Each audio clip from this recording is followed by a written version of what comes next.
এই তানোর উপজেলার যে কোয়েলহাট গ্রাম, এখানে ছোট শিশু সাজিদ, তাকে নিয়ে যে আলোচনা সারা দেশব্যাপী আলোচনা হচ্ছে। 2 বছরের শিশু ঠিক যে পাইপ দিয়ে পড়ে গেছিল এবং 32 ঘন্টা পর তার যে নিথর দেহ উদ্ধার করেছিল এখানে ফায়ার সার্ভিস কর্মীরা, অনেকেই ছিল।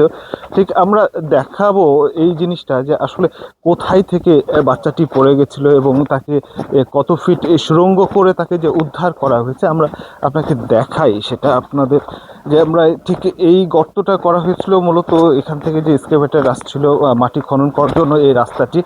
আর এইখানে এই যে পাইপটি দেখছেন, ঠিক সেই পাইপ, এই পাইপের মধ্য দিয়েই কিন্তু যে শিশু সেই এখানে কিন্তু সে ঢুকে গেছিল, পড়ে গেছিল বলতে পারেন। আর এই যে গর্তটা দেখছেন, এই উপর থেকে মূলত এই যে এই উপর থেকে এখান থেকে নিয়ে প্রায় এখানে 55 ফিট গভীর কিন্তু করা হয়েছিল এই শিশুটির সন্ধানের জন্য। প্রথমে 35 ফিট গভীরতা করা হয়েছে, সে সময় তার সন্ধান পায় নাই।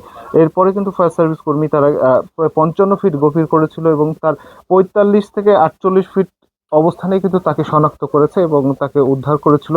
তবে তাকে কিন্তু আর জীবিত উদ্ধার করতে পারেনি। আমরা ঠিক এই যে সুড়ঙ্গ যেটি করেছিল, যে গভীরতা করেছিল, সেই জায়গাটি দেখাচ্ছে। এখানে বরেন্দ্র অঞ্চল, এই যে এখানে লাল মাটি, বেশ এখানে মূলত এই শুষ্ক এই যে জায়গা, এখানে পানি উত্তোলনের জন্য এই পাইপগুলো এখানে বসানো হয়েছিল, কিন্তু পরবর্তীতে এটি থেকে পানি না পাওয়ার কারণে পরিত্যক্ত করা হয়েছে এবং এই পরিত্যক্ত অবস্থায় ফেলে রাখার কারণে এই যে মুখটা খোলা ছিল এবং শিশুটি বুঝতে পারেনি এখানে এই মরণ ফাঁদটি ছিল, যার ফলে কিন্তু সে এখানে পড়ে যায় এবং তার শেষ পরিণতি হয় সবাইকে কাঁদিয়ে কিন্তু শেষ বিদায় নিয়েছে। তারও ছোট ভাই রয়েছে, তারা দুজনেই কিন্তু মায়ের সাথে এইখানে এসেছিলেন, কিন্তু এক ভাই মায়ের হাত ধরে ফিরে গেলেও এই সাজিদ কিন্তু আর ফিরতে পারেনি, তাকে বিদায় নিতে হলো। এবং তাকে